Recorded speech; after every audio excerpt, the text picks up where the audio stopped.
오케이. 네, 부동산 공부 열심히 하고 계시죠? 네.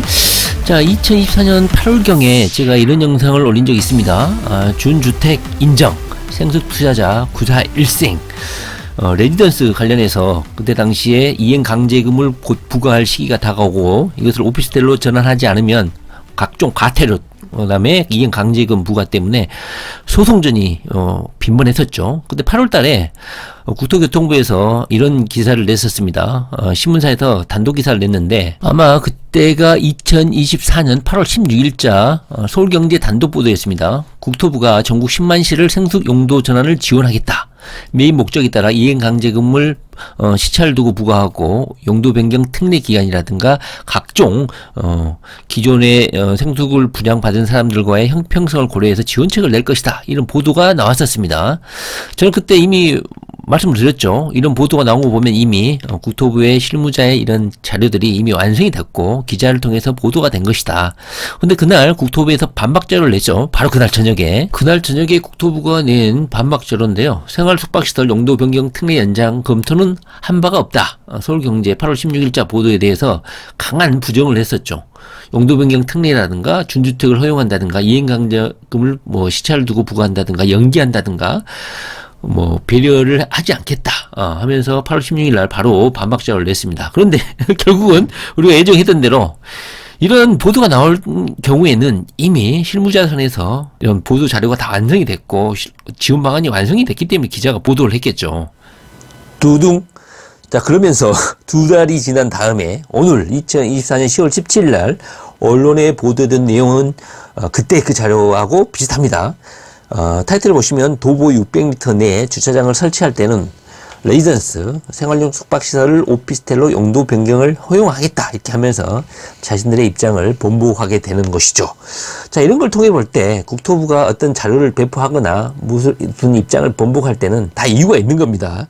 미리 이런 것이 언론에 보도가 되면 자신들의 어떤 정책 방향이 틀어질 수도 있고 비난을 받을 수도 있기 때문에 이렇게 뒤늦게 잠잠해질 때, 비난이 잦아질 때 그때 이제 와서 보도가 되고 있는 것 같습니다. 두 달이 지났습니다. 자, 핵심 내용은 이렇습니다. 레지던스 주거 전용 기준 완화 방안에서 가장 크게 문제가 되는 게 바로 복도, 주차장 이런 거죠. 복도 포함하고 주차장 이 정도죠.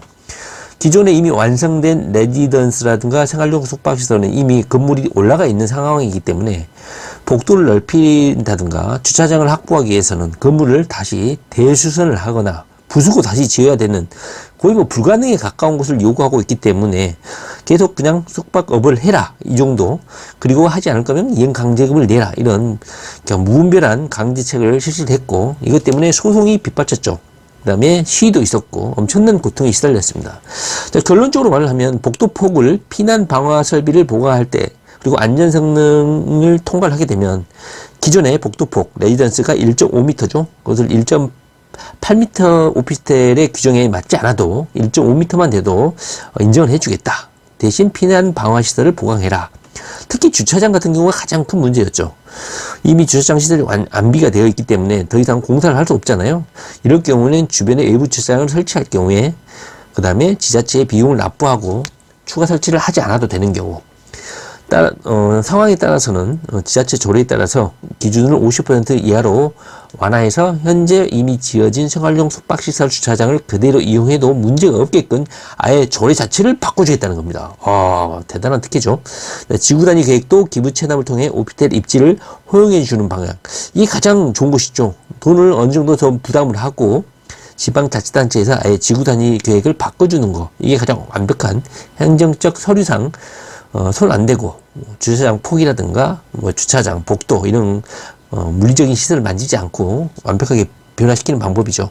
지방자치단체에서는 아무래도 돈도 벌어야 되고 하는 거기 때문에 아마 어떤 기부 체납이라든가 비용을 납부하고 어느 정도 조치를 취하지 않을까 하는 생각이 드네요.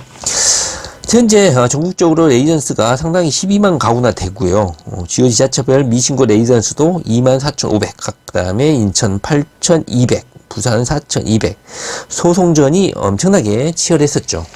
간단하게 다시 한번 더 보면요, 이렇습니다. 현재 사기 분양이다, 분양 해지 소송이 빈발했고 PF 대출도 이게 분양이 이루어지지 않고 매매가 이루어지지 않기 때문에 위기 상황이었죠. 그런데 이미 8월달 우리가 봤던 것처럼 서울 부동산 가격이 폭등을 하고 주택 공급이 부족하다 하니까 뒤늦게 정부가 발벗고 나섰죠. 출구 전략 마련에 나섰고 그 결과물이 바로 오늘 발표 자료입니다. 가장 큰 장애물은 주차장이었는데 주차장을 레지던스 반경 600m 이내에 부지를 확보해서 외부 주차장을 설치하면 오피스텔 전환을 허용을 하기로 했다. 부지가 있다면 이게 가장 좋은 방법이겠죠. 서울 한복 오판 같은 경우는 주차장 부지를 마련을 해야 되면 또 소분양자들이 비용을 부담해야 되는 상황도 발생할 수 있겠네요. 그 다음에 이마저도 확보가 어려운 경우, 근데 대부분은 이 경우에 해당하지 않을까 하는 생각이 들어요. 주차장 확보가 힘들죠. 이럴 경우에는 지방자치단체에 비용을 납부하고 설치 의무를 면제받을 수 있다. 지자체별로 조례를 개정해 아예 주차장 설치 기준을 절반으로 낮출 수도 있다.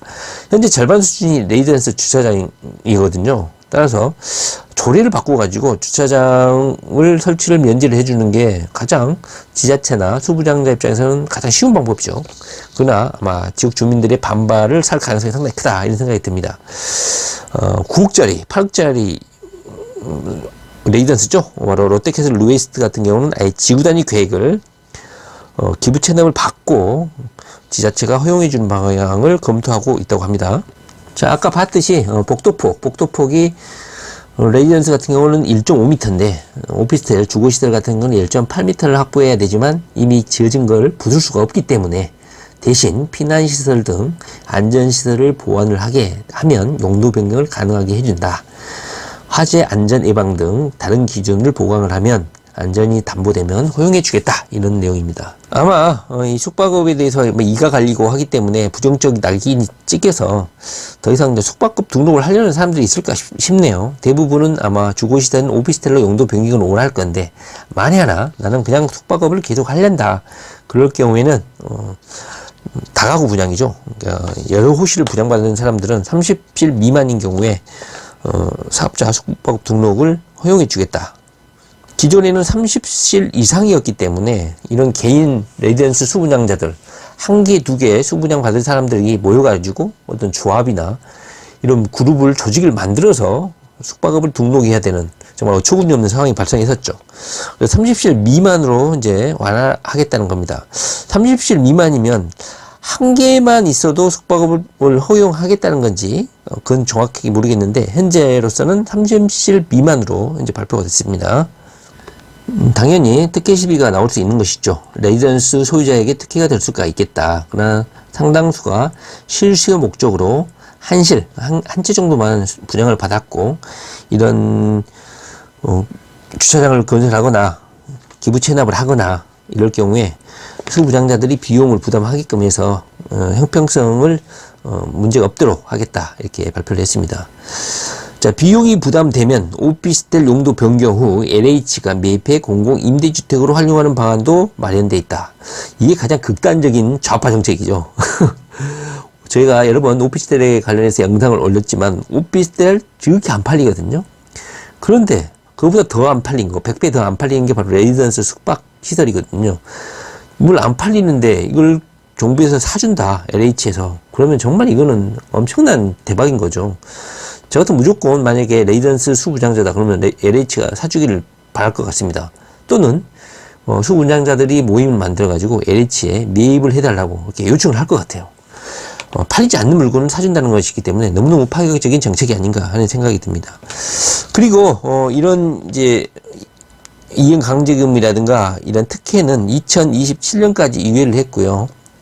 그 전까지 지자체가 아마 적극적으로 이 수분양자들의 입장을 대변해서 조례도 바꾸고 그 다음에 레지던스 입장에서도 주차장을 건설하거나 이 기간 내에 아마 조치를 취하지 않을까 하는 생각이 듭니다. 그 주택 연합 업체라든가 생활용 숙박시설 건설업계 수분양자들 협회 부동산 개발 협회 이런 사람들은 불법 낙인 딱지가 붙었고 국민들로부터 욕도 많이 얻어먹었죠. 대부분은 환영하는 입장을 취하고 있는 것 같습니다. 기대했던 것보다는 파격적인 대안을 내놔서 탈출구가 될 수 있겠다 이런 기대감을 가지고 있는 것 같습니다. 만약에 이 물량이 오피스텔로 전환되고 수도권 그리고 서울 한복판에 공급이 된다면 서울에 이제 주택 공급이 부족한데 어느 정도 숨통을 트일 것이다. 이런 기대도 있는 것 같습니다. 하여튼간 이번에 레지던스 결국 8월 달에 예고했던 서울경제 오보가 결국은 진실을 밝혀졌다. 국토부의 행태가 결국은 이런 것이구나. 다시 한번 깨닫는 계기가 된 것 같습니다. 네, 부동산 공부 열심히 하시기 바랍니다. 그리고 레지던스로 고생하셨던 분, 숙박업 수분양 받아서 고통받으셨던 분들, 우리 누님들, 오빠들 정말 축하드립니다. 렛츠고 베이비.